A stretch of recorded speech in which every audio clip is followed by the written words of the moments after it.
Hello guys, welcome back to our channel cars with KC again. So ఈరోజు మనతోటి సిరోజ్ car ఉంది. ఎక్కువ సుత్తి మాట్లాడకుండా డైరెక్ట్గా పాయింట్లోకి వెళ్ళిపోదాం. సో రామరాజు గారు, ఫస్ట్ ఆఫ్ ఆల్ సిరోజ్ కార్కి డైరెక్ట్గా ఎందుకు వచ్చారు? యాక్చువల్గా నేను కంఫర్ట్ అండ్ ప్రాక్టికల్గా ఆలోచిస్తే నాకు ఈ కార్ బెటర్ అనిపించింది కంపేర్ టు మిగతా వాటితో చూసినప్పుడు. ఓకే, బడ్జెట్ కూడా నాది 15 lakhs వరకు కన్సర్న్ ఉండే. ఓకే, ఆ బడ్జెట్లో నాకు better features, better comfort, practicality నేను చూసుకొని ఈ కార్ చూస్ చేసుకోవడం అనమాట. సో ప్రీవియస్గా మీరు ఏ కార్ యూస్ చేశారు?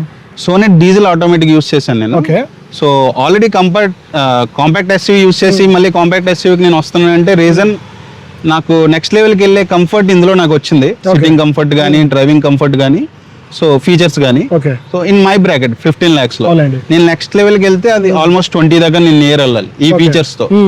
సో ఆ 20కి నాకు ఆ 5 lakhs కి 4-5 years పెట్రోల్ నాకు మిగులుతుంది. ఓకే, సో నేను తిరిగే తక్కువ కాబట్టి పెట్రోల్ కాబట్టి, సో అందుకని నేను దీన్ని చూస్ చేసుకున్నాను అనమాట. అండ్ ఇంకో పాయింట్, డైరెక్ట్ గా సోనెట్ డీజిల్ నుంచి దీనికి వచ్చేసారు కదా, ఎందుకు దాన్ని అమ్మేయాల్సి వచ్చింది? అది కూడా మంచి కారే కదా సెగ్మెంట్ లో, మరి ఎందుకు దీనికి వచ్చేయాల్సి వచ్చింది? మంచి కారు, నేను అది తక్కువ యూస్ చేశాను. 5 years కి 60K వరకే నేను డ్రైవ్ చేశాను. సో నాకైతే మాత్రం అది చాలా బెస్ట్ కారు. ఆ పవర్ చాలా ఫీల్ అయ్యాను. బట్ BS6 మీకు తెలుసు కదా, DPF ఇష్యూస్ గట్ట. సో అదిని బ్యాక్ కన్జంప్షన్ ఒకటి నేను నోటీస్ చేశాను మీరు లాస్ట్ టైం వీడియోలో చేసినట్టు. అందుకు నాకు ఎందుకు రిస్క్ తీసుకోవడం, 5 years వారంటీ అయిపోయింది, ఇంకా చేంజ్ అవ్వాలని చెప్పి అన్నీ చూసినప్పుడు మళ్ళీ నేను కియా సిరోస్ పెట్రోల్ DCTనే చూసుకోవాల్సి వచ్చింది. సో ఈ కార్ తీసుకునే ముందు ఇంకేమన్నా కార్స్ ట్రై చేశారా? ఓకే, నేను నెక్స్ట్ లెవెల్కి వెళ్దాం అనుకున్నాను. ఆల్రెడీ కాంపాక్ట్ ఎస్ యూస్ చేశాను కాబట్టి. సో అక్కడ హైరైడ్, గ్రాండ్ వితారా చూశాను. అండ్ మన సెల్టోస్ కొత్తగా వచ్చింది. సో 1.5 IVT ఉంది అందులో. సో నాకు ఆటోమేటిక్ కావాలి మెయిన్, అందుకనమాట. చూసినప్పుడు నాకు అవి ఓకే, సెల్టోస్ నచ్చింది యాక్చువల్గా. LED లైట్స్ వస్తున్నాయి, అన్ని వస్తున్నాయి. 16.5 అవుతుంది అది. HTK E ఆప్షనల్, అందులో IVT గేర్ బాక్స్, IVT అంటే ఆటోమేటిక్ స్టార్టింగ్ నా బడ్జెట్ లో. సో దానికి వెళ్దాం అనుకున్నాను. గ్రాండ్ వితర్ ఏంటంటే మైలేజ్ ఎక్కువ వస్తుంది, కాకపోతే డ్రైవబిలిటీ దీని హోండా అంత కంఫర్ట్ లేదు, హోండాకి అంత. అండ్ ఇంకొకటి 3 lakhs మోర్ బడ్జెట్, అది 19 అవుతుంది. అన్ని ఆఫర్ తీసినా 19 దగ్గర అవుతుంది. ఆ 3 lakhs కి పెట్రోల్ లో మనం 30,000 kilometers వరకు కవర్ చేయొచ్చు. సో అలాగే ఇప్పుడు కార్లు ప్రాక్టికల్ గా చూసుకుంటే ఎమిషన్ నామ్స్ ప్రకారం 5-6 years కన్నా ఎక్కువ యూజ్ చేయలేం. అందువల్ల నేను మళ్ళీ కియాకి రావాల్సి వచ్చింది మాకు. సో సిరోస్ లో ఇది ఏ మోడల్ బ్రో? ఏ మోడల్ అంటే ఆన్ రోడ్ ప్రైస్ ఎంత పడింది మీకు? ఇది HTX model bro. HTX petrol DCT 1.0. On road price general గా 26 మోడల్ అయితే మీకు 16.5 అరౌండ్ పడుతుంది. నేను 25 మోడల్ తీసుకున్నాను, ఎందుకంటే నాకు అరౌండ్ 2 lakhs దగ్గర తగ్గింది. 14.67 ఆ రేంజ్ లో వచ్చింది. విత్ యాక్సరీస్ 14.8 అయింది నాకు. సో 2 lakhs తగ్గుతుంది కదా అని ఇది తీసుకున్నాను. పోనీ ఇదే ఇంజిన్ నాకు ఏంటంటే 1.0 మీకు సోనెట్ ఉంది, వెన్యూ ఉంది, సేమ్ ఇంజిన్. సో సోనెట్ వేరే platform, venue same platform, latest గా ఇదైంది. బట్ ఏంటంటే నాకు దానికి పెట్టే ప్రైస్ కి ఫీచర్స్ గట్టా నాకు ఇది అనిపించలేదు. అందుకు నేను ప్రాక్టికల్ గా దీనికి మూవ్ అయ్యాను అనమాట. సో ఎన్ని కిలోమీటర్స్ తిరిగారు ఇప్పుడు దాకా? ఇది నేను ఫిబ్రవరిలో తీసుకున్నానండి, February 19th. 2 months cover, 2 months కూడా ఏం కావలేదు. 3K ఆల్మోస్ట్ 3,000 kilometers కవర్ చేశాను అనమాట. ఫస్ట్ సర్వీస్ అయిందా? ఫస్ట్ సర్వీస్ 1000 అయింది. జస్ట్ జనరల్ చెక్ చేశారు అంతే, ఇంకేం కనిపించలేదు. 10,000 కే మెయిన్ అన్ని ఇది అనుకుంటుంది. సో ఇది HTX మోడల్ కదా బ్రో? సో ఈ మోడల్ ఎందుకు తీసుకున్నారు మీరు? ఏం ఫీచర్ చూసారు? యాక్చువల్గా HTK ప్లస్ 26 మోడల్ నా బడ్జెట్ బ్రాకెట్ లో ఉందండి. అందులో మనకు కావాల్సిన సన్ రూఫ్ వస్తుంది, alloy wheels, all wheel disc brakes, back seat reclining, దీన్ని యాక్చువల్గా దీని స్పెషాలిటీ అది, అవన్నీ అందులో కూడా ఉన్నాయి. కాకపోతే ఏంటంటే 25 మోడల్కి నేను వెళ్తే నెక్స్ట్ వర్షన్ కి అప్గ్రేడ్ అవుతున్నాను. సో నాకు కావాల్సిన ప్రాక్టికల్ గా LED లైట్ కావాలి, అదొకటి కావాలి. అండ్ నెక్స్ట్ ఏంటంటే లెదరేట్ సీట్స్, మనం బయట ఎంత బిగించుకున్నా ఆ స్మెల్ మనకు ఉంటది కొంచెం. సో అది ఒకటి. వెంటిలేటెడ్ సీట్స్ ఇచ్చారు. సో అది పెద్ద యూస్ఫుల్ మోడల్ లోనే వెంటిలేటెడ్ సీట్స్ బెస్ట్ ఆప్షన్ కదా. బెస్ట్ ఆప్షన్, లాంగ్ డ్రైవ్ వెళ్ళేటప్పుడు చాలా బాగుంటుంది, చాలా బాగుంటుంది అందుకని. సో నా పాత గారికి కూడా నేను alloy wheels, all wheel disc brakes miss అయ్యాను. సో అవి కూడా ఇందులో నాకు వస్తున్నాయి కదా అని HTX చూస్ చేసుకో. మన బడ్జెట్ లో లాస్ట్ ఇయర్ అయినా నాకు నో ఇష్యూ అనిపించింది. సో PDI కూడా అంతా చేసుకున్నాను, అండర్ బాడీ అంతా చూసాను, బాగానే ఉంది. సో అందుకే ఇంకా మూవ్ అయ్యాయి అనమాట. సో ఓవరాల్ గా మీకు ఈ వేరియంట్ లో LED హెడ్ లైట్స్ వచ్చాయి. రెయిన్ సెన్సింగ్ వైపర్స్ ఇచ్చారా? రెయిన్ సెన్సింగ్ వైపర్ లేదు. సో మనకి రూఫ్ రైల్స్ వచ్చేసాయి. Next sunroof cover, sunroof cover అయిపోయింది. ఫ్రంట్ సైడ్ మనకి వెంటిలేటర్స్ కూడా ప్రొవైడ్ చేస్తారు. అదైతే బెస్ట్ ఆప్షన్, ఎందుకంటే ఈ సమ్మర్ సీజన్ లో మామూలుగా ఉంటుంది కదా మనకి వేడి. సో అది కూడా బెస్ట్ ఆప్షన్. ఇంకా బ్రో ఇంకేం ప్రొవైడ్ చేస్తారు? క్రూజ్ కంట్రోల్ ప్రొవైడ్ చేస్తారా? క్రూజ్ కంట్రోల్ ఉంది. అండ్ మీకు బ్యాక్ సీట్ కూడా రిక్లైనింగ్ ఆప్షన్ వస్తుంది. సో చాలా కంఫర్ట్ కూర్చోవచ్చు. దీని ముందు అదే HTK ప్లస్ మోడల్ కి అయితే మీకు వెనకాల లైట్స్ కూడా LED రావు. ఓకే ఓకే ఆహా దీనికి ఎందుకంటే ఇది బాక్సీ స్టైల్ కాబట్టి లైట్స్ కిందకు ఉన్నాయి కాబట్టి మనం ఎక్కడైనా పార్క్ చేసిన నైట్ టైం మనకి బ్యాక్ లైట్ ఇది అవునండి. సో దీనికి అవి మనకి బ్యాక్ గ్లాస్ దగ్గర ఇచ్చాడు. ఓకే ఓకే మళ్ళీ రెట్రోఫిట్ చేయించుకునే కన్నా అది కూడా నేను already lights main already exterior, so అందుకు దీన్ని మూవ్ అవ్వాలి చూసి. సో చాలా బాగా యూస్ అవుతుంది ఎందుకంటే నైట్ టైం డ్రైవ్ చేసేటప్పుడు ఈ రోజుల్లో ఎల్ఈడి లైట్స్ లేనిదే ఏం చేయలేము. మనం వేరే వాళ్ళ గురించి ఐ మీన్ కొంతమంది వేరే వాళ్ళ గురించి ఆలోచిస్తున్నారు కానీ కొంతమంది ఆలోచించట్లేదు. సో ఆ హాలోజన్ బల్బ్స్ వచ్చాయంటే మళ్ళీ మనం అప్గ్రేడ్ చేసుకోవాలి కదా, చేసుకోవాలి. అవి కరెక్ట్ ఇంటెన్సిటీ వస్తున్నాయో లేదో మనం చెప్పట్లేము అనమాట. ఆర్టీ వాళ్ళు ఈ మధ్య పట్టేసుకుంటున్నారు, ఇంత ముందులాగా ఈజీగా లేరు.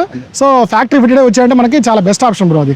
So bro next main thing, so car మనకు వచ్చేటప్పటికే ఇవన్నీ పక్కన పెట్టేసి ఫీచర్స్ ఇవన్నీ పక్కన పెట్టేసేయండి. సో కంఫర్ట్ గురించి ఆల్రెడీ మీరు చెప్పారు, కంఫర్ట్ చాలా బాగుందని చెప్పి. Next main drivability. సో ఈ కార్లో డ్రైవబిలిటీ ఎలా ఉంది bro? So drivability in the sense అంటే మనం ప్రతి ఒక్కటి మాట్లాడదాం. డ్రైవబిలిటీ అంటే సీట్లో కూర్చున్నప్పుడు మనకి రోడ్ విజిబిలిటీ ఎలా ఉంది, దాని తర్వాత seating comfort, I mean seating comfort in the sense అంటే ఆ డైమెన్షన్స్ ఎలా ఉన్నాయి, దాని తర్వాత స్టీరింగ్ గురించి మాట్లాడదాం, సస్పెన్షన్, ఎన్విహెచ్ లెవెల్స్ అన్నీ మాట్లాడదాం. ఫస్ట్ మీకు driving seat comfort, next road visibility ఎలా ఉందో చెప్పండి బ్రో. ఓకే, జనరల్ గా మీరు కాంపాక్ట్ ఎస్యూవీ చూసుకున్నారండి, అది మనకి గ్రౌండ్ క్లియరెన్స్ వచ్చి హైట్ గా కనిపిస్తుంది ఎక్కినప్పుడు. అవును. కానీ లోపలికి వెళ్ళాక మనకు ఆ డెప్త్ వస్తుంది. అవును. సో దానివల్ల మనం కింద కూర్చున్నా మన హ్యాచ్ బ్యాక్ లో కూర్చున్న ఫీలింగే ఉంటుంది. నేను సోనెట్లో అది ఫేస్ చేశాను. ఓకే. అండ్ నా ఫిజిక్ బట్టి నాకు ఆల్రెడీ L5S1 సర్జరీ అయింది. జనరల్ గా సాఫ్ట్వేర్ ఎంప్లాయ్ కూర్చొని మన డిస్క్ బల్జ్ వస్తుంది. సో నేను అదేంటంటే లాంగ్ డ్రైవ్ చేస్తుంటాను, నేను ఎక్కువసేపు చేసినప్పుడు ఆ స్ట్రెయిన్ ఫీలింగ్ నాకు ఉండేది. ఇదేంటంటే కాంపాక్ట్ ఎస్యూవీ కానీ మనకి ప్లాట్ఫామ్ ఆడడం వల్ల మీకు నెక్స్ట్ లెవెల్ కార్ అంటే ఇప్పుడు సెల్టోస్, క్రెటా ఆ లెవెల్ సీటింగ్ నాకు కనిపించింది అనమాట. సో కూర్చున్నా సరే మనం ప్రెస్ అవుతున్నట్టు నాకు అనిపించలేదు. అదొకటి నాకు సీటింగ్ కమాండబుల్ గా అనిపించింది సీటింగ్ కంఫర్ట్. ఇంకొకటి మనకి తెలుసు హుండై కార్స్ హ్యాండ్లింగ్ చాలా బాగుంటుంది, స్టీరింగ్ చాలా స్మూత్ గా ఉంటుందని. సో రోడ్ విజిబిలిటీ ఎలా ఉంది? రోడ్ విజిబిలిటీ ఎలా ఉంది? బోనెట్ విజిబిలిటీ చాలా క్లియర్ గా ఉంది, ఎందుకంటే సోనెట్ అవి మీకు కిందకి బండి దిగుతుంది, ఇది స్ట్రైట్ గా ఉండడం వల్ల మీకు ఒక ఎస్యూవీ కంఫర్ట్ లైక్ తార్ ఇవి ఆ డిజైన్ బాక్స్. అంటే డే టు డే ట్రాఫిక్ లో మీకు చాలా యూజ్ అవుతుంది కదా, క్లియర్ గా మనకి విజిబిలిటీ ఉంటే day to day traffic drive చేయడానికి చాలా బాగుంటది కదా, అందుకు నాకు క్వశ్చన్ అడిగాను బ్రో. సో ఆ విజిబిలిటీ అయితే నాకు బాగుంది. జనరల్ గా జనాలు కంప్లైంట్ చేస్తే దీనికి లైట్ సైడ్ ఉన్నది, సో విజిబిలిటీ అది తగులుతుంది అని చెప్తారు. But parking sensors, front parking sensors కూడా ఉన్నాయి, అది మనకి డిస్ప్లేలో చూపిస్తుంది. ఆ లెవెల్ కలర్ ఇండికేట్ పెట్టి మనం తెలుసుకోవచ్చు. విజిబిలిటీ అయితే సూపర్. స్టీరింగ్ మరి హోండా గ్రూప్ అయితే ఫస్ట్ బెస్ట్ నాకు, అందుకే నేను స్టీరింగ్ కోసం మళ్ళీ కియాకి రావాల్సి వచ్చింది. సో అక్కడికైనా వస్తున్నాం బ్రో, స్టీరింగ్ మనం చాలా ఎక్కువగా మాట్లాడుకోవాలి దీని గురించి, ఎందుకంటే హుండాయిలో కానీ మనకి కియాలో కానీ స్టీరింగ్ రెస్పాన్స్ అనేది ఎక్సలెంట్ గా ఉంటుంది అనమాట. సో దీంట్లో మీకు ఎలా అనిపించింది బ్రో? అది ఏమన్నా మారిందా, ఇంకొంచెం ఇంప్రూవ్ చేశారా, లేకపోతే సేమ్ అలాగే ఉందా? సో దీనికి డ్యూయల్ డీ కట్ ఇచ్చాడు స్టీరింగ్, నాది ముందు రౌండ్ది. సో ఇనిషియల్ గా నాకు ఏంటంటే అది ఎక్కువ మోర్ ఫ్రీగా తిరుగుతున్నట్టు అనిపించేది. బట్ థింగ్ ఏంటంటే నాకు లేటర్ ఇది కటింగ్ కానీ ఏదైనా డ్యూయల్ డీ కట్ ఉండవు, నాకు చాలా ఈజీగా అనిపించింది. ఈజీగా ఉంది. సిటీలో మీకు ఎలా అనిపించింది స్టీరింగ్, అండ్ హైవే మీద ఎలా అనిపించింది? సో జనరల్ గా సిటీలో మనకి ఇలా కంఫర్టబుల్ గా ఐ మీన్ బాగా తిరుగుతుంటే మనకి ఈజీగా డ్రైవ్ చేసుకోవచ్చు. నెక్స్ట్ హైవేలోకి వెళ్ళేటప్పటికి మనకి కొంచెం ఆ టైట్నెస్ పెరగాలి కదా, అది మీకు క్లియర్ గా ఫీల్ అయ్యారా? నేను ఫీల్ అయ్యానండి, ఎందుకంటే సిటీలో మనకి కటింగ్స్ కానీ ఏదైనా హై విజిబిలిటీ ఉండడం వల్ల ఈజీగానే కట్ అవుతుంది, బండి అనిపించలేదు. హైవే ఎప్పుడంటే నేను ఆల్మోస్ట్ 800 కిలోమీటర్ డ్రైవ్ చేసుకుంటాను విజయనగరం నుంచి ఇక్కడికి రావాలి. సో నాకు హైవేలో కూడా నేను మన ఓవరాల్ ఎక్కాక ట్రై చేయకూడదు, బట్ 160, 170 వరకు ట్రై చేశాను. నాకు ఆ డ్రైవబిలిటీ బాగానే అనిపించింది హైవేలో కూడా. సో నార్మల్గా అయితే 80-90 నేను మెయింటైన్ చేస్తాను. సో నాకు డ్రైవబిలిటీ అయితే హైవే మీద కూడా బాగానే అనిపించింది. సో మీకు ఆ కాన్ఫిడెన్స్ అయితే ఇచ్చింది ఇది, ఎటువంటి మీకు ఆ లూజ్ గా ఉండడం కానీ లేదు, బాగానే అనిపించింది. బ్రో డ్రైవబిలిటీలో ఇంకో మేజర్ థింగ్ వచ్చేప్పటికి మనకి సస్పెన్షన్ అండ్ స్టెబిలిటీ. సో దీంట్లో మనకి సస్పెన్షన్ మీకు ఎలా అనిపించింది అండ్ స్టెబిలిటీ ఎలా అనిపించింది? నేను దీన్ని అడిగే ముందు ఇంకోటి కూడా అనమాట, మనకి కియా అనగానే మేజర్ గా ఫస్ట్ గుర్తొచ్చేది సస్పెన్షన్ ఇష్యూ. సో ప్రీవియస్ మీరు సోనెట్ యూస్ చేశారు కాబట్టి ఖచ్చితంగా హార్డ్ సస్పెన్షన్ మీరు ఫేస్ చేసే ఉంటారు. సో దీంట్లో ఎలా ఇంప్రూవ్ చేశారు దాని గురించి చెప్పండి, అండ్ స్టెబిలిటీ ఎలా అనిపించింది హైవే మీద? ఓకే, నేను first generation Kia Sonet. So main అందులో ఇష్యూ వచ్చే సస్పెన్షన్, టైట్ సస్పెన్షన్ అని ఆ సౌండ్స్ గట్ట మనం అబ్జర్వ్ చేస్తున్నప్పుడు చిన్న బంప్ ఎక్కినా మనకి అనమాట. జనరల్ గా స్లోకి వెళ్తే అది మనకి కనిపించదు అందులో కూడా. బట్ ఏంటంటే మనం సడన్ గా ఇప్పుడు మనకి హై బంప్స్ వచ్చినప్పుడు గట్ట అది మనకి ఆ సౌండ్ లోపల ఫీల్ లేకపోయినా సౌండ్ మాత్రం చాలా స్ట్రాంగ్ గా అనిపిస్తుంది. అది నాకు కొంచెం ఇన్కన్వీనియంట్ గా ఉండేది. బట్ దీంట్లో అయితే నేను అంత సస్పెన్షన్ అయితే, అంత హార్డ్ సస్పెన్షన్ అయితే నేను చూడలేదు. సస్పెన్షన్ చాలా బాగానే ఉంది. సో హైవేలో కూడా నాకు ఆ సస్పెన్షన్ అయితే నేను చెప్పాను కదా మీకు ఆల్రెడీ 160 డ్రైవ్ చేశాను, అప్పుడు కూడా స్టెబిలిటీ నాకు బాగానే అనిపించింది, హ్యాండ్లింగ్ అంతా బాగానే అనిపించింది. ఓకే. సో సస్పెన్షన్ ఇష్యూ అయితే కొంచెం రెక్టిఫై అయిందని చెప్పాలి Rectify అయింది. ఎందుకంటే ప్లాట్ఫామ్ కూడా మారింది కాబట్టి సో బాగానే సస్పెన్షన్ ఉంది. కూడా ఇంప్రూవ్ చేశారు. నెక్స్ట్ బ్రేకింగ్ బ్రో, బ్రేకింగ్ ఎలా అనిపించింది? సో దీంట్లో ప్లాట్ఫామ్ కూడా మార్చారు కాబట్టి సో స్టెబిలిటీ పెరిగింది, సో సస్పెన్షన్ కూడా బాగా ఇంప్రూవ్ అయింది కాబట్టి బ్రేకింగ్ ఎలా అనిపించింది? సో ఆబ్వియస్ గా మీకు అవన్నీ పెరిగాయంటే కొంచెం స్పీడ్ డ్రైవ్ చేయాలనిపిస్తుంది మనకి. సో ఆ స్పీడ్ లో డ్రైవ్ చేసేటప్పుడు మనకి బ్రేకింగ్ ఎలా అనిపించింది మీకు? ఓకే, నాది పాత సోనెట్ డీజిల్ ఆటోమేటిక్ లో only 2 disc brake, front disc brake. Okay. So నేను బ్రేకింగ్ కూడా మూవ్ అయినప్పుడు చూసుకున్నాను, ఇందులో మీరు 1.0 మాన్యువల్ ఉంది. మాన్యువల్ కి అయితే వాళ్ళు 4 డిస్క్ బ్రేక్స్ ఇవ్వట్లేదు, ఓన్లీ డీసీటీకే ప్రొవైడ్ చేస్తున్నారు. సో నాకు 4 డిస్క్ బ్రేక్స్ ఇచ్చారు, బ్రేకింగ్ కూడా కాన్ఫిడెన్స్ పెరిగింది. సో ల్యాక్ ఆఫ్ ఫీచర్ అనిపించదు, ఎక్స్టీరియర్ లో అదొక ఫీచర్ మిస్ అవుతాం లో ఎండ్ కార్స్ లో. సో అది కూడా నాకు అనిపించలేదు అనమాట ఇంకా. సో అందుకే బ్రేకింగ్ కూడా నాకు బాగా అనిపించింది. అవును. సో ఎంత స్పీడ్ లో మీరు బ్రేకింగ్ బాగా అనిపించింది బ్రో మీకు? ఇప్పుడు 100 దాటినప్పుడు బ్రేకింగ్ బాగా అనిపించిందా? సడన్ బ్రేక్స్ ఏమైనా అప్లై చేశారా? 100 దాటే నేను సడన్ బ్రేక్స్ అప్లై చేయలేదు, ఎందుకంటే మోస్ట్లీ నేను 80-100 అవునండి, అంటే ఒక ఏజ్ దాటిపోయాక అది ఆటోమేటిక్ వచ్చేస్తుంది ఆ సెక్యూరిటీ. సో అప్పుడైతే నేను అంత ఇదిగా ఫేస్ చేయలేదు. బట్ ఆటోమేటిక్ కాబట్టి డీసీటీ కాబట్టి మనకు బ్రేక్ ప్లస్ క్లచ్ ఒక దాంట్లోనే ఉంటుంది. అవును. సో హార్డ్ బ్రేక్ నేను ఆల్వేస్ ట్రై చేయట్లేదు. బట్ దగ్గరికి ఏదైనా వచ్చి ఇప్పుడు జనరల్ గా ఏంటంటే నేను బ్రేక్ ఎక్కువ అప్లై చేయను, ఇంజిన్ బ్రేక్ మీద ఎక్కువ మేనేజ్ చేయడం చూస్తాను అనమాట, మైలేజ్ కూడా మనకి ఇంప్రూవ్ అవుతుందని. సో దగ్గరికి వచ్చినప్పుడు చూసుకుంటే బ్రేక్ అయ్యగానే స్టెబిలిటీ మనకి కంట్రోల్ అయితే అవుతుంది బండి. ఓకే, సో అది బెస్ట్ థింగ్ బ్రో. మీరు చెప్పింది ఏంటంటే అది క్లచ్ ప్లస్ బ్రేక్ ఒకే దాంట్లో ఉంటాయి కాబట్టి ఆటోమేటిక్గా ఎక్కువగా హార్డ్ బ్రేకింగ్ యూస్ చేయకూడదు. సో చాలా మందికి తెలియదు, మీరు మంచి పాయింట్ చెప్పారు అది. దాని తర్వాత బ్రో, సో ఇవన్నీ మాట్లాడిన తర్వాత డ్రైవబిలిటీలో ఇవన్నీ పక్కన పెట్టేసిన తర్వాత ఇంకో మేజర్ థింగ్ అది ఇదే మేజర్ థింగ్ అసలు ఇంజన్ బ్రో. ఓకే, సో ఈ ఇంజన్ మీరు చూస్ చేసుకోవడానికి కొంచెం ముందే ఏమైనా రీసెర్చ్ చేశారా? సో దీంట్లో మనకి 1 లీటర్ ఇంజన్, టర్బో ఇంజన్ వస్తుంది కాబట్టి కొంచెం ఏమైనా రీసెర్చ్ చేశారా? అంటే పర్టికులర్గా దీంతో మనకి ట్రాన్స్మిషన్ డీసీటీ ట్రాన్స్మిషన్ వస్తుంది కదా, సో దాని గురించి ఏమైనా రీసెర్చ్ చేశారా? లేకపోతే డ్రైవబిలిటీ చేసిన తర్వాత డ్రైవ్ టెస్ట్ అన్ని కంప్లీట్ చేసిన తర్వాత చూస్ చేసుకున్నారా? ఓకే, నేను మెయిన్ ఆటోమేటిక్ మోడ్ అవడానికి నాది ఆల్రెడీ ముందు డీజిల్ అది 4 సిలిండర్ ఇంజిన్, కంపేర్ టు దీనికన్నా అది రిఫైన్మెంట్. అవును. సో నెక్స్ట్ నేను చూసుకునేది పెట్రోల్ మూవ్ అవ్వాలనుకుంటే డిపిఎఫ్ ఇష్యూ వల్ల పెట్రోల్ మూవ్ అవ్వాలనుకుంటున్నాను. సో తిరిగేది కూడా మంత్లీ మహా అయితే 500-600 కిలోమీటర్స్ యావరేజ్. ఓకే, సో నాకు పెట్రోల్ బెటర్ అనిపించింది. నేను అది మూవ్ అయినప్పుడు ఏంటంటే ఇంజిన్ 1.0 నేను మెయిన్ చూస్ చేసుకోవడానికి ఏంటంటే నెక్స్ట్ లెవెల్ 1.5 నేను వెళ్తే న్యాచురల్ ఆస్పిరేటెడ్ వెళ్ళాలి మైలేజ్ కన్సర్న్ లో. అవును. అవన్నీ నాకు తెలిసి ఓన్లీ బ్రీజా తప్ప మిగతా అన్నిట్లో ఇందులో మనకి న్యాచురల్ ఆస్పిరేటెడ్ ఏం లేవు. అవును. నెక్స్ట్ ఏంటంటే 1.5 వెళ్తే నేను నెక్స్ట్ సెగ్మెంట్కి వెళ్ళాలి. సో మైలేజ్ కన్సర్న్ కూడా ఉన్నది. బడ్జెట్ నాకు 1.5 ఇప్పుడు నేను సెల్టోస్కి వెళ్ళినా, క్రిటాకి వెళ్ళినా, గ్రాండ్ వితారాకి వెళ్ళినా, అండ్ ఇంకొకటి హోండా ఎలివేట్ కూడా ఉన్నది, దానికి వెళ్ళినా కూడా ఏమవుతుందంటే నాకు 18 ఇయర్ అవుతున్నాయి. అవునండి, 16 నుంచి 18 ఇయర్ అవుతుంది. సో ఆ 3 lakhs నాకు 3-4 years పెట్రోల్ కి ఇది అవుతుంది. కరెక్ట్. సో 1.0 ఇది రిఫైన్డ్ ఆల్రెడీ 6 years నుంచి 5 years 6 years నుంచి ఉన్న ఇంజన్. కరెక్ట్. సో మిగతా వాటితో కంపేర్ చేసుకుంటే more refined and tuned engine ఇది. ఓకే, సో ఏ బ్రాండ్ అయినా సో అందుకు నేను దీన్ని చూస్ చేసుకున్నాను. బాగా రీసెర్చ్ చేశారు, డ్రైవ్ చేయకముందే బాగా రీసెర్చ్ చేశారు. నేను అది డ్రైవ్ చేసేటప్పుడు ఎలా అనిపించింది మీకు స్టార్టింగ్ లో ఫస్ట్ డ్రైవ్ చేసేటప్పుడు? సో ఇనిషియల్ గా టర్బో కాబట్టి రోజు నేను ఇష్యూ ఫేస్ చేస్తున్నాను, స్టార్ట్ చేయగానే నాయిస్ ఉంటుంది. సో అది ఆర్పిఎం కూడా 1.5 వరకు వెళ్తుంది స్టార్ట్ చేయగానే. జస్ట్ 1 minute ఎగ్జాక్ట్ గా 1 minute ఉంచితే 0.9కి వస్తుంది ఆర్పిఎం. సో అప్పుడు మనకి ఇంజన్ స్మూత్ అయిపోతుంది. అది ఇనిషియల్ స్టార్ట్, మార్నింగ్ స్టార్ట్ లోనే. సో అది నేను అబ్జర్వ్ చేశాను. బట్ డీజిల్ అది కూడా టర్బో అని చెప్పారు కానీ నాకు అంత అబ్జర్వ్ చేయలేదు, నేను ఇందులో అబ్జర్వ్ చేశాను అనమాట. సో బట్ 1.2, 1.0, 3 సిలిండర్ ఏదైనా సరే అవే సౌండ్స్ ఇస్తున్నాయి. సో అందుకు నేను ఇంకా ఇది ఫిక్స్ అవ్వాలి. మోస్ట్లీ అన్ని ఈ పవర్ ఈ పికప్ తోనే వస్తుంది, ఓన్లీ ఎక్సెప్ట్ 3XO అది ఒక్కటే మనకి 200-230 bhp 2 ఇంజన్స్ లో ప్రొవైడ్ చేస్తున్నారు, సారీ టార్క్ తో. సో అందుకు నేను ఇంకా అండ్ అది నాకు ఇంటీరియర్ నచ్చలేదు, అందుకు నేను 3XO ఇది అవ్వలేదు. వైట్ ఇంటీరియర్స్ చిన్న కార్లు అనిపించింది. ప్రాక్టికల్ గా మీకు చెప్పాను కదా గ్రాండ్ వితాలో డిక్కీ స్పేస్ ఏం ఫేస్ చేశాను, దీంట్లో కూడా నాకు 3XO కూడా డిక్కీ అంత ఇది అవ్వలేదు నాకు. And I have some feeling Mahindra నాకు కొంచెం కస్టమర్ ఎక్స్పీరియన్స్, అందుకు నేను వెళ్ళలేదు మాట ఇంకా. నాయిస్ లెవెల్ అనిపించారు బ్రో, ఓవరాల్ గా నాయిస్ లెవెల్స్. సో ఇది టర్బో ఇంజన్ కదా, క్యాబిన్ నాయిస్ గానీ ఆ టర్బో ఇంజన్ వల్ల క్యాబిన్ వైబ్రేషన్ గానీ ఏమైనా అనిపించిందా మీకు? అది చెప్పండి. వైబ్రేషన్స్ అయితే నేనేం అబ్జర్వ్ చేయలేదు, బట్ ఇనిషియల్ స్టార్ట్ లో చెప్పినట్టు అది రేవ్ అవడం వల్ల 1.5 లోపలికి అయితే నాయిస్ వినిపిస్తుంది, వైబ్రేషన్స్ అయితే ఏం లేవు. సో తర్వాత అది 1 minute ఉంటే 0.9 డ్రాప్ అయిపోతుంది. అప్పుడు అసలు నాయిస్ కూడా మనకి వినిపిస్తుంది, ఓన్లీ ఏసీ ఎయిర్ నాయిస్ ఒకటే వినిపిస్తుంది అంతే. సో జనరల్ గా మనకి కియాలో గానీ హుండాలో గానీ రిఫైన్మెంట్ ఎక్సలెంట్ గా ఉంటుంది అనమాట. సో మన నాయిస్ లెవెల్స్ పెద్దగా వినిపించవు. నేను కూడా మన రివ్యూలో చెప్పాను క్లియర్ గా టర్బో ఇంజిన్ అయినా కానీ మనకి నాయిస్ లెవెల్స్ అనేవి లోపల వినిపించవు అండ్ వైబ్రేషన్ కూడా పెద్దగా అనిపించదు మనకి. Okay, so next bro main thing మన వాళ్ళు ఈ మధ్య ఎక్కువ మాట్లాడేది సేఫ్టీ గురించి మాట్లాడదాం.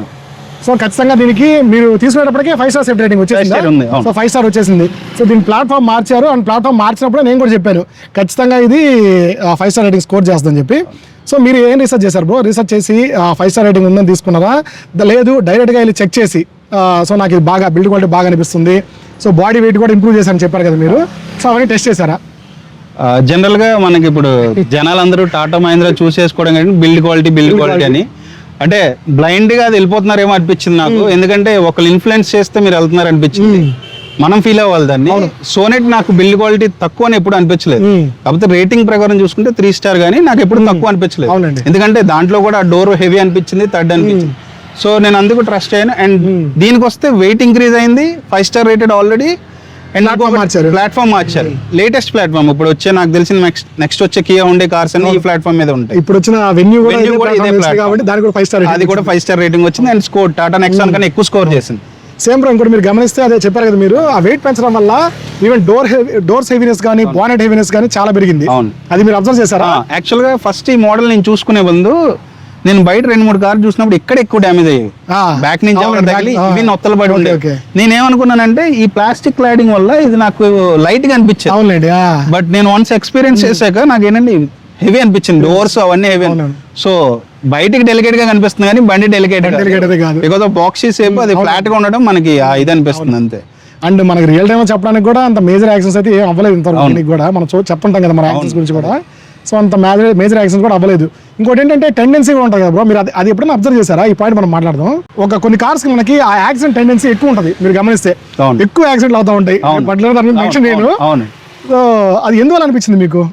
అది నాకు తెలిసి ఓవర్ కాన్ఫిడెన్స్ అంటే ఏంటంటే బిల్డ్ క్వాలిటీ మనకు బాగుంది, ఇది ఎంత ఓవర్ కాన్ఫిడెన్స్ చూసుకున్నా మనం డ్రైవ్ చేసే దాన్ని బట్టి ఉంటుంది.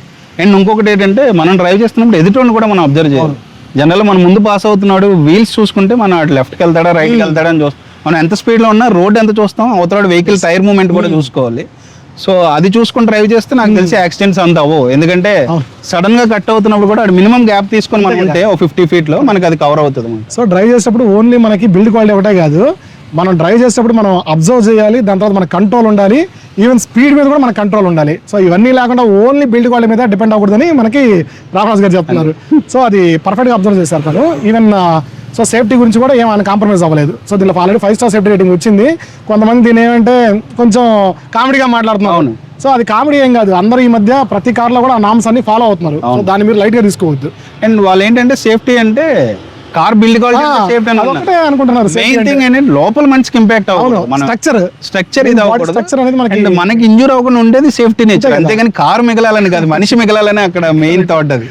సో వీళ్ళు ఏంటంటే బాడీకి దెబ్బ తగలకూడదని ఫీల్ అవుతున్నారు. సో ఇప్పుడు ఇది బెండ్ అవ్వకుండా ఫ్రంట్ సైడ్ బెండ్ అవ్వకుండా దాని బిల్డ్ క్వాలిటీ అది రాంగ్ వేస్. అది ఇంటీరియర్స్ మనం దీని గురించి ప్రత్యేకంగా చెప్పాల్సిన పని లేదు. యాంబియన్స్ ఎక్సలెంట్ గా ఉంటుంది మనకి కియాలో కానీ మనకి ఈవెన్ హుండాలో కానీ ఈ యాంబియన్స్ కి చాలా మంది పడిపోతారు అన్నమాట, ఫ్లాట్ అయిపోతారు. సో దీంట్లో ఫస్ట్ బ్రో మనం మాట్లాడుకోవాల్సింది మ్యూజిక్ సిస్టమ్. సో చాలా మంది ఎంటర్టైన్మెంట్ కూడా ఎక్స్పెక్ట్ చేస్తారు కదా, మ్యూజిక్ సిస్టమ్ మీకు ఎలా అనిపించింది దీంట్లో? సో నాకు తెలిసి సెగ్మెంట్ లో 12.5 inches వచ్చేది దీనికే వస్తుంది డిస్ప్లే. సో లార్జర్ డిస్ప్లే కనిపిస్తుంది. దీంట్లో కూడా డిస్ప్లే అడ్జస్ట్మెంట్ కూడా సైజెస్ కూడా మనం అడ్జస్ట్ చేసుకోవచ్చు అన్నమాట. మీరు కెమెరా చూస్తే మీ కెమెరా క్వాలిటీ అయినా వైడ్ కనిపిస్తుంది. ఇది మీకు దగ్గరగా బ్యాక్ లో దగ్గరగా ఏమైనా వచ్చేలేదో చూడొచ్చు. విత్ బాడీ కూడా చాలా బాగుంది క్లారిటీ కూడా. నాకు తెలిసి కియా కార్స్ ఇచ్చే క్లారిటీ ఈ సెగ్మెంట్ లో ఇంకే కార్ ఇవ్వదు, కెమెరా క్వాలిటీ. సో ఇది వైడ్. సో నాకు ఆ అడ్జస్ట్మెంట్స్ కూడా స్క్రీన్ అయితే టాప్ నాచ్ లో ఉంది, ఆ స్మూత్నెస్ గానీ అంతా బాగుంది అన్నమాట. మ్యూజిక్ కూడా 4 speakers 2 tweeters అయితే ఇస్తున్నాడు. నాకు ఇదైతే సఫిషియంట్, ఎందుకంటే నేను బోస్ కి ఇందులో బోస్ ఇవ్వలేదు యాక్చువల్ గా, సిరీస్ లో బోస్ ఇవ్వలేదు కియా కార్ లో, ఓన్లీ హార్మోన్ కట్ ఇచ్చాడు ఆ లో. సో నాకు అంత మ్యూజిక్ నేను ఎంజాయ్ చేస్తాను కానీ మరి డ్రైవింగ్ లో ఎంజాయ్ చేసేంత మ్యూజిక్ బానే ఉంది. మ్యూజిక్ అయితే బానే ఉంది. సో నెక్స్ట్ ఏసీ త్రో ఎలా ఉంది బ్రో? సమ్మర్ సీజన్ లో మెయిన్ మనకి మన 2 తెలుగు రాష్ట్రాలు సమ్మర్ ఎలా ఉంటుందో మీకు తెలుసు. సో ఏసీ త్రో ఎలా ఉంది? ఏసీ త్రో కంపేర్ టు నాది సోనెట్ లో ఆటో ఏసీ కాబట్టి, ఇది మాన్యువల్ కాబట్టి కొంచెం నాకు ఏసీ అయితే చిన్న లాగ్ అనిపించింది. బట్ అది కార్ లాగ్ కాదు, నేను ఎంజాయ్ చేసి వచ్చిన ఫీలింగ్ కి లాగ్. అవునండి. అండ్ ఇంకోటి కియాలో ఇప్పుడు మీరు సెల్టోస్ తీసుకున్న HTX లో కూడా ఆటో ఏసీ ఇవ్వట్లేదు. నాకు ఓల్డ్ కారు HTK+, అందులో ఆటో ఏసీ వచ్చింది. అదొక డిసడ్వాంటేజ్. ఎందుకంటే ఫ్యాన్ నాయిస్ ఆటోమేటిక్ గా రెడ్యూస్ అవుతుంది ఆటో ఏసీ Correct. ఇందులో మనకి ఆ నాయిస్ రెడ్యూస్ అవుతుంది టెంపరేచర్ మనం manual గా చేసుకోవాలి. మాన్యువల్ గా చేసుకోవాలి అదొక్కటి చిన్న డిసడ్వాంటేజ్ అది ఇచ్చింటే బాగుండేది యాక్చువల్ గా హెచ్డిఎక్స్ అంటే ఆల్మోస్ట్ అయ్యండి అది అవునండి. సో అక్కడ ఇచ్చుంటే బాగుంది అనిపించేది ఎందుకు తీసేసారో నాకు తెలియదు సో అదొకటే నాకు డిసడ్వాంటేజ్ అనిపించింది కార్ మొత్తానికి నేను ఫీల్ అయిన డిసడ్వాంటేజ్ అదొకటి ఓకే సో ఇంకోటి మీరు గమనించారు బ్రో ఈ టచ్ స్క్రీన్ ఇవన్నీ ప్రొవైడ్ చేయకుండా అన్ని ఫిజికల్ బటన్స్ ప్రొవైడ్ చేశారు అవును అది చాలా మంచి ఫీచర్ నాకైతే నా వరకు చాలా మంచి ఫీచర్ అది అవునండి మీరు కొనేటప్పుడు ఇది గమనించారా గమనించానండి ఎందుకంటే ఇప్పుడు మనం లెవెల్ అడ్జస్ట్ చేసుకోవడానికి చేత్తో పైన రోడ్ చూస్తూ యాక్చువల్ మ్యూజిక్ పెట్టుకోవడానికి మనం చాలా ఇబ్బంది డిస్ట్రాక్షన్ అవుతుంది కదా మనకి డిస్ట్రాక్షన్ అవుతుంది అది ఇబ్బంది కూడా తెలుస్తుంది ఎందుకంటే పిల్లలతో గట్టు ఉన్నప్పుడు వాళ్ళు డిస్టర్బ్ చేస్తుంటారు వీటిని డిస్టర్బ్ అవ్వాలి సో అందుకు నాకు ఆ ఫిజికల్ బటన్స్ కూడా అవి కూడా ప్లేస్మెంట్ చాలా బాగా ఇచ్చాడు వాల్యూమ్ బటన్ ట్రెండీగా ఉంది అండ్ ప్రతి బటన్ కూడా వాడు కరెక్ట్ గా డిజైన్ చేశాడు అనమాట అది నాకు నచ్చింది gear box performance bro so engine గురించి మనం మాట్లాడాం ఇందాక గేర్ బాక్స్ పర్ఫార్మెన్స్ మీకు ఎలా అనిపించింది అంటే షిఫ్ట్ అయ్యేటప్పుడు మీకు ఆ ల్యాగ్ కానీ లేకపోతే పికప్ ఉంటుంది కదా మీకు అవును. సో దాంట్లో ఏమైనా తేడా అనిపించిందా మీకు యాక్చువల్ నాది ముందు torque converter DC torque converter okay అదే diesel torque converter Sonet so నాకు ఐడియా ఉంది Hmm. టార్క్ కన్వర్టర్ కి దీనికి డిఫరెన్స్ ఏంటని అంటే ఈ సెగ్మెంట్ లో వచ్చేవి 6 గేర్ బాక్స్లే అవును సో టార్క్ కన్వర్టర్ లో కూడా నేను చిన్న ల్యాగ్ నోటీస్ చేశాను డీజిల్ లో ఓకే సో దీంట్లో అయితే నాకు ఆ ల్యాగ్ సెకండ్ గేర్ లో కనిపించి థర్డ్ నుంచి మీకు గేర్ షిఫ్ట్ అవుతున్నట్టు తెలియదు తెలియదు 1-2 గేర్ లోనే ఆ ల్యాగ్ కనిపిస్తుంది మీకు నెక్స్ట్ అయితే అది కనిపిస్తుంది అది కూడా మైనర్ యాక్చువల్ అవునండి జనరల్ గా జనాలు ఏంటంటే మాన్యువల్ అది ఉండదు ఇది అని చెప్తారు ఇప్పుడున్న కార్ టెక్నాలజీ బట్టి హై రేవ్స్ లో బండి తొక్కితే మైలేజ్ రాదు ఓకే అండ్ ఇంకొకటి డీసీటీ తీసుకోవడానికి రీజన్ ఏంటంటే ఇందులో డీసీటీలో డ్రైవ్ మోడ్స్ ఇస్తున్నాడు నా లాస్ట్ కార్ కొన్నా నేను 1 month కే అది నెక్స్ట్ వెర్షన్ అప్డేట్ అయ్యి డ్రైవ్ మోడ్స్ మిస్ అయ్యింది ఓకే మీరు ఇప్పుడు మనం నార్మల్ మోడ్ లో దొక్కుతున్నాం మీరు స్పోర్ట్స్ మోడ్ పెడితే ఆ పవర్ వేరేగా ఉంటుంది పవర్ వేరేగా ఉంటుంది ఆ పికప్ ఫీల్ అంటే ఏదో మనం కొంచెం ఎంజాయింగ్ గా తొక్కుతున్నట్టు అనిపిస్తుంది అన్నమాట నాకు ఆ ఫీల్ నేను ఎంజాయ్ చేస్తున్నాను ఎక్కువ కన్నా నాకు నార్మల్ ఫ్రెండ్లీ అనిపించింది ఎందుకంటే మీకు మైలేజ్ ఓరియంటెడ్ గా చూస్తుంటే మనకు అప్ అండ్ డౌన్స్ ఉండడం వల్ల ఎక్కువలోకి వెళ్తే రేవ్స్ ఎక్కువ అవుతున్నాయి ఓకే నార్మల్ అయితే ఆ రేవ్ తక్కువ వచ్చి మనకి మైలేజ్ వస్తుంది నార్మల్ నాకు బెటర్ అనిపించింది ఎక్కువ కన్నా మైలేజ్ ఎంత వస్తుంది నాకైతే ఇప్పుడు నేను నార్మల్ గా డ్రైవ్ చేస్తున్నాను కాబట్టి అందులో నార్మల్ మోడ్ డ్రైవ్ చేస్తున్నాను కాబట్టి 9.7 చూపిస్తుంది నాకు అవును సో సిటీలో 9.7 అంటే డీసీటీ గేర్ బాక్స్ తో ఎక్కువనే చెప్పాలి అవును సో తక్కువ మైలేజ్ అయితే కాదు స్టార్ట్ అయ్యి కూడా 2 Start అయ్యి కిలోమీటర్స్ కూడా అంతే 1 or 2 kilometers అయింది అవును. సో పోయే కొద్ది ఇంకా మైలేజ్ కూడా పెరుగుతుంది పెరుగుతుంది అది. సో మీకు ఎలా అనిపిస్తుంది ఓవరాల్ గా ఇప్పటి వరకు ఓవరాల్ గా అయితే నేను చెప్పాను కదా 800 కిలోమీటర్స్ డ్రైవ్ చేశాను విజయనగరం నుంచి డైలీ నేను 5 kilometers దగ్గర డిస్టెన్స్ ఆఫీస్కి వెళ్తున్నాను అవునండి అక్కడ కూడా నాకు 13-14 చూపిస్తుంది బట్ నాకైతే ట్రాఫిక్ లేదు సిగ్నల్ లేదు కాబట్టి ఇప్పుడు మనం డ్రైవ్ చేసినప్పుడు 10+ అయితే నాకు ఈజీగా కనిపిస్తుంది ఇప్పుడు స్టార్ట్ అయింది 10+. 10 to 11+ అయితే ఈజీగా వస్తుంది 12 నియర్ అయితే కనిపిస్తుంది మాకు ఓవరాల్ గా మీరు ట్రిప్ మెసేజ్ చూసినా లాస్ట్ రీఫీలింగ్ ఉంది అందులో కూడా మీకు 11+ కనిపిస్తుంది సో మోడరేట్ ట్రాఫిక్ లో అరౌండ్ 11 వరకు వస్తుంది 11 వరకు వస్తుంది మీరు సో 11 వరకు అంటే మనం ఒక 1 kilometer 1.5 kilometer తగ్గించుకోవచ్చు అంటే around 10 guarantee 10 guarantee so main car కొనడం ముఖ్యం కాదు చాలా మంది అక్కడే ఆగిపోతారు అనమాట కార్ కొన్న తర్వాత సర్వీస్ అనేది మనకి చాలా ముఖ్యం సో సర్వీస్ గురించి మీరు ఏమైనా రీసెర్చ్ చేశారా ఆల్రెడీ మీకు ఫస్ట్ సర్వీస్ కూడా అయింది కాబట్టి సో వాళ్ళతో మీకు ఎక్స్పీరియన్స్ ఎలా ఉంది బ్రో యాక్చువల్ నాది ముందు కూడా కియా కారే కాబట్టి 5 years 60K వరకు నేను అది యూజ్ చేశాను నాకు అది డీజిల్ అయినా కూడా నాకు ఎప్పుడు 6-7 వేల కన్నా దాటలేదు సో 60,000 kilometers అంటే 5-6 Paid service. పెయిడ్ సర్వీసులు నేను వెళ్ళాను అది 6K 7K దగ్గర ఉండిపోయింది అండ్ ఇంకొకటి సర్వీస్ ఛార్జెస్ మనకు నాలెడ్జ్ ఉంటే మనం రెడ్యూస్ చేసుకోవచ్చు వాళ్ళు ఏంటంటే వీల్ అలైన్మెంట్ కో 2,000 ఇంటీరియర్ క్లీనింగ్ కి ఏసీ ఫిల్టర్ కి వీటికే మనకి ఒక 5-6,000 వేసేస్తారు సో ఆ నాలెడ్జ్ బట్టి తగ్గించుకోవచ్చు అండ్ రెస్పాన్స్ కూడా మనం ఉండే కానీ కియా కానీ మారుతి కానీ మనం వెంటనే మెసేజ్ పెడితే రిప్లై మనకి వెంటనే మనకి కాల్ వస్తుంది డీలర్ ఎలాగంటే యాక్చువల్గా మనకేదో రుణపడిపోయినట్టు ఆయన మన వెనకాల తిరుగుతుంటాడు అవును అందుకు నాకు ఆ సర్వీస్ రెస్పాన్స్ తెలుసు కాబట్టి నేను కియా నాకు సర్వీస్ ఎక్స్పీరియన్స్ అయితే సూపర్ సో బ్రో ఫైనల్ సెగ్మెంట్కి వచ్చేసాము మన ఛానల్ నుంచి ఎక్కువ మంది ఎక్స్పెక్ట్ చేసాము తెలుసు కదా సో ప్రోస్ ఏంటి కాన్స్ ఏంటి దీన్ని ఎక్కువ మంది ఎక్స్పెక్ట్ చేస్తారు సో మనం ఎంతసేపు మాట్లాడినా కానీ మెయిన్ థింగ్ వచ్చినప్పటికీ మీరు ఇన్వాల్వ్ ట్రై చేశారు కాబట్టి దీంట్లో అడ్వాంటేజెస్ ఏంటి లేకపోతే డౌన్ సైడ్స్ ఏంటి అనేది మీకు క్లియర్గా అర్థమైపోతుంది ఇప్పటికి సో మీరు చెప్పాలనుకుంటే ఒక అడ్వాంటేజ్ బ్రో ఒక టాప్ 5 అడ్వాంటేజెస్ చెప్పండి సో టాప్ 5 ఎగ్జాక్ట్ 5 నెంబర్ అవసరం లేదు Okay. సో మీకు అనిపించింది చెప్పండి ఓకే అడ్వాంటేజ్ అంటే ఫస్ట్ ఆఫ్ ఆల్ చాలా మందికి నచ్చింది బాక్సీ షేప్ బట్ నాకేంటంటే నేను ఆల్రెడీ కాంపాక్ట్ ఎస్యూవీ యూస్ చేశాను కాబట్టి ఓకే నాకు నెక్స్ట్ వెర్షన్కి వెళ్ళే ఫీల్ కావాలి ఓకే ఇది అంటే సోనెట్ ని యూస్ చేశాను సేమ్ పార్కింగ్ ప్లేస్ లో నేను పార్క్ చేస్తున్నాను బట్ చూసే వాళ్ళకి అందరికి కొంచెం పెద్ద కార్ ఫీల్ ఫీల్ ఉంటుంది సో ఎందుకంటే బాక్సీ సేపు హైట్ ఉంది విత్ వచ్చింది Okay. Second widest car I think so అవును. అది కూడా నాకు నచ్చింది అనమాట Okay. అంటే ఇప్పుడు మనం పెట్రోల్ వల్ల నేను నెక్స్ట్ లెవెల్కి వెళ్ళలేపాను. డీజిల్ బాగుంటే నేను XUV700 ఏదో నెక్స్ట్ లెవెల్కి వెళ్ళాను కాంపాక్ట్ నుంచి. బట్ ఈ DPF ఇష్యూస్ నేను అది నాకు మెయిన్ అడ్వాంటేజ్. సో నెగిటివ్ మీకు మీరు అడ్వాంటేజ్ అనిపించింది నాకు. డ్రైవబిలిటీ బాగుంది అండ్ మీకు ముందు చెప్పినట్టు సిట్టింగ్ హైట్ కూడా నెక్స్ట్ లెవెల్ సిట్టింగ్ లో ఉంది. అంటే మరి XUV700 లా కాకపోయినా క్రిటా సెల్టోస్ రేంజ్ కి ఈక్వల్ గా ఉంది. So seating comfort main advantage దీంట్లో. సెకండ్ అడ్వాంటేజ్ బాక్సీ షేప్ నచ్చకపోయినా అది వ్యూ అనేది మిర్రర్స్ అవన్నీ గ్లాస్ వ్యూ చాలా బాగుంది. లైటింగ్ కూడా లోపలికి చాలా బాగా వస్తుంది.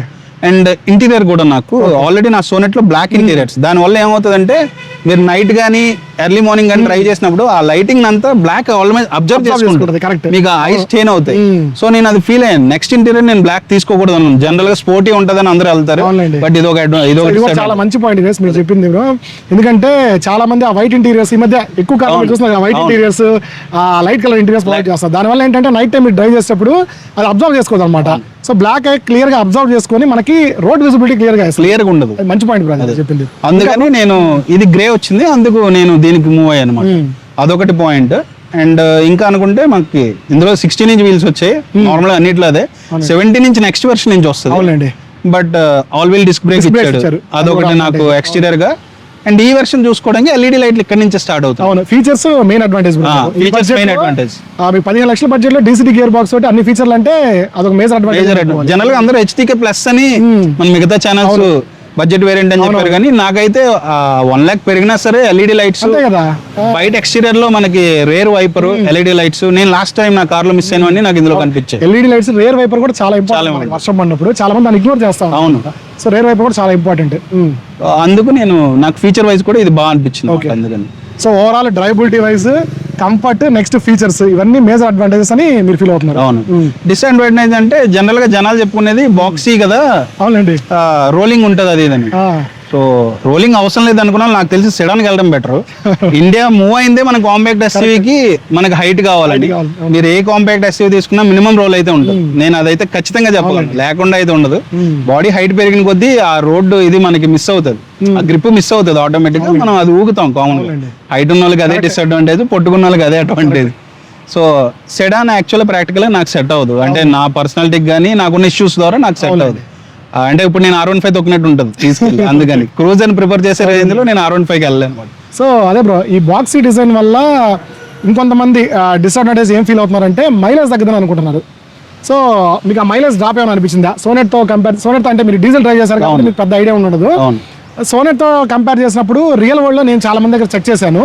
సో దీంట్లో ఒక 1 కిలోమీటర్ 1.5 కిలోమీటర్ మైలేజ్ తగ్గిందని చాలా మంది చెప్పారు. అండ్ నేను పోస్ట్ కూడా చేశాను. మీరు అది అబ్జర్వ్ చేశారా?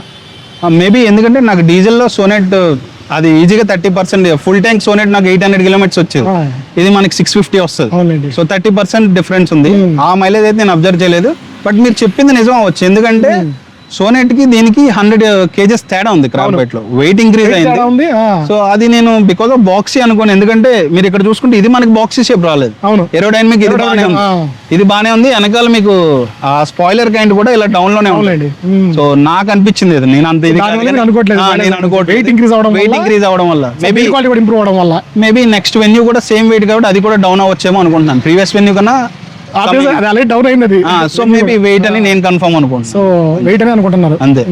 కానీ కొంతమంది ఏంటంటే దాన్ని ఎక్కువగా ప్రొజెక్ట్ చేశారు అనమాట, ఈ డైనమిక్స్ వల్ల, ఏరోడైనమిక్స్ వల్ల, దాని వల్ల తగ్గింది మైలేజ్ అనుకుంటున్నారు. ఇంకొకటి నేను చాలా జాన్స్ లో కొనక ముందు చూసాను, అందరూ ఈ లైట్ డిసడ్వాంటేజ్ అని చెప్పి నేను కూడా చెప్పాను. అంటే మన ఫాదర్ ఒక ఆయన బెంగళూరులో కొన్నారనమాట. కొన్న తర్వాత ఇది పగిలిపోయింది, ఆయనకి ఇద్దరికి పగిలింది అనమాట. అది చాలా మంది డిసడ్వాంటేజ్ చెప్పారు. మీకు ఎలా అనిపించింది అది? బట్ ఏంటంటే నేను ముందు సోనెట్ కొన్నప్పుడు ఫస్ట్ మంత్ లో నాకు బంపర్ దగ్గర ఎక్కడే స్క్రాచెస్ పడ్డాయి. సో అది నేను అబ్జర్వ్ చేసుకుంటే, మీరు ఇక్కడ అబ్జర్వ్ చేస్తే లైట్ కి దీనికి ఒక ½ ఇంచ్ అయినా బయటకు ఉన్నాయండి. సో మరి మనం మరీ ఎక్కిసినా లేకపోతే ఎవడైనా మన మీద ఎక్కినా మనం చెప్పలేము, అది చేయలేము. సో ఇంకొకటి ఫ్రంట్ పార్కింగ్ సెన్సర్స్ ఇస్తున్నాడు, ఇందులో బేసిక్ నుంచి ఇస్తున్నాడు అనుకుంటున్నాను నేను. సో అది మనకి కలర్ ఇండికేషన్ డిస్ప్లేలో చూపిస్తుంది. సో గ్రీన్ అయితే ఎంత డిస్టెన్స్ మనకి డ్రైవబిలిటీ అది అర్థమైపోద్ది. మన కెమెరాలో అండర్స్టాండింగ్ చేసుకొని సెన్సర్ తో మూవ్ అయితే మనకి అదేం అనిపించదు. సో లేటెస్ట్ అడ్వాన్స్డ్ కాబట్టి నేను ఆ లైట్స్ కలర్ పెట్టి నేను అది రెడ్ అయితే ఓకే, ఇంకో 1 రెడ్ కూడా అది తగిలినట్టు కాదు, 1 ఇంచ్ ఇంకా మనకి డిస్టెన్స్ ఉంది. సో నేను అక్కడ కట్ తీసుకొని నేను వెళ్తున్నాను. అది కాకపోతే ఏంటంటే చిన్న స్క్రాచ్ పడ్డా కానీ మొత్తం మనకి సెట్ మార్చాలి, ప్రాబ్లం. అది మాత్రం ఖచ్చితంగా డిసడ్వాంటేజ్. ఎందుకంటే ఈ ఏరియా సైడ్ ఏరియాలో అనుకోండి సెట్ సెట్ మార్చాలి. మొత్తం మార్చాలి, ఎందుకంటే ఇది అంటే అక్కడ వరకు చేయడం కాదు కదా, సో సెట్ మొత్తం మార్చాల్సి వస్తుంది. బట్ మీరు అబ్జర్వ్ చేసినట్టుంటే లేటెస్ట్ టీవీస్ అన్నిటికీ కూడా అంటే మహీంద్రా అన్ని కూడా నేను అబ్జర్వ్ అన్ని ఈ కవర్ నుంచి ఆ కవర్కి వెళ్తాయి కనెక్టెడ్. అవును, అదైతే మొత్తం పీస్ మార్చాలి. పీస్ మార్చాలి. సో ఈ కార్ కొనాలని ప్లాన్ చేసుకునే వాళ్ళకి మీరైతే ఏం సజెస్ట్ చేస్తారు? యాక్చువల్గా మీకు లుక్స్ ప్రయారిటీ కాదు, ప్రాక్టికల్గా చూసుకుంటే నాకు బ్యాక్ సీట్ కంఫర్ట్ కావాలి, ఫీచర్స్ కావాలి, ఫ్యామిలీతో లాంగ్ రైడ్స్కి వెళ్తానంటే ఈ బడ్జెట్లో 15-16 బడ్జెట్లో this is the best car నేను చెప్పేది. సేల్స్ తక్కువ ఉండొచ్చు, బట్ మన ప్రాక్టికాలిటీ మనం చూసుకోవాలి కదా, మన కంఫర్ట్ ఏంటి మనది ఏంటి. సో అలాగైతే నేను ఇది బెస్ట్ కార్ అని నేను ప్రిఫర్ చేసుకుంటాను అనమాట. ఓకే, సో కొనేటప్పుడు కూడా చాలా మంది చేస్తే తప్పదే, మనకేం కావాలని చూస్ చేసుకోవాలి అనమాట. వాళ్ళు ఏదో చెప్పారు, వీళ్ళు ఏదో చెప్పారు, ఆ ఎగ్జిక్యూటివ్ ఇది చెప్పాడు మనకి సజెస్ట్ చేశాడని చెప్పి చూసుకుంటారు. సో ఎప్పుడైనా సరే కార్ కొనేటప్పుడు మనం మనకేం కావాలని ఆ ప్రాక్టికాలిటీ మీద వెళ్ళిపోవాలి. సో ఆ ప్రాక్టికల్ వైజ్ చూస్తే ఇది బెస్ట్ కార్ అని చెప్తారు మీరు. సో ఓకే బ్రో, మోస్ట్లీ అన్ని పాయింట్స్ కవర్ చేశాను అనుకుంటాను. Thanks for coming. సో మంచి విషయాలను చెప్పారు అండ్ ఎవరు మాట్లాడిన విషయాలు కూడా మాట్లాడారు మీరు. Thanks bro. నన్ను మీరు పికప్ చేసుకున్నందుకు నేను పింక్ చేయగానే ఇంకొకటి నేను మీకే పింక్ చేశాను, మిగతా వాళ్ళు పింక్ చేయలేదు. ఎందుకంటే మీరు హడావిడి చేయకుండా ఏదో కవర్ చేసేస్తూ నేనే తోపు అని కాకుండా ప్రాక్టికాలిటీ పాయింట్స్ మీ వీడియోస్లో మీరు డిస్కస్ చేస్తారు. నాకు అది నచ్చింది మాట. ఎందుకంటే ఫస్ట్ ఆఫ్ ఆల్ ఇది సెకండ్ హోమ్ కార్ అనేది ఎవరికైనా. అవును. సో ఒక డ్రీమ్తో కొంటాం, అంటే మిడిల్ క్లాస్ వాళ్ళకి అదొక స్టేటస్ సింబల్ టైప్. సో అప్పుడు ప్రాక్టికాలిటీ ఆలోచించుకోవాలి, కొన్ని తర్వాత ఫీల్ అవడం కాదు, ప్రాక్టికాలిటీ ఇంపార్టెంట్. ఫీచర్స్ మీద వెళ్ళిపోతే ఫీచర్స్ ఇప్పుడు మనం బ్రౌచర్లో చూసినా తెలుస్తాయి, మనకి ఏదో వీడియో చూసో తెలుసుకోవచ్చు, ఆన్లైన్లో కూడా వచ్చేస్తున్నాయి ఇప్పుడు. సో ప్రాక్టికాలిటీ తెలియాలి మనకి, సో అందుకే మనం ఎక్కువ దాని గురించి మాట్లాడాలి. అంతే, మీ వీడియోస్లో నేను అబ్జర్వ్ చేశాను, అందుకే మీకు పింక్ చేయడానికి రీజన్. అండ్ రెస్పాన్స్ కూడా మీరు కామెంట్కైనా దేనికైనా రెస్పాన్స్ థర్డ్ పార్టీ కాదు, మీరు డైరెక్ట్గా రెస్పాండ్ ఇస్తారు. మిగతా వాళ్ళు ఏదో థర్డ్ పార్టీ వాళ్ళు ఇస్తున్నట్టు నాకు అనిపించింది. అందుకు నాకు అది నచ్చి నేను మిమ్మల్ని పింక్ చేయడానికి కారణం అన్నమాట. Thanks bro, thank you very much bro. Once again thank you very much.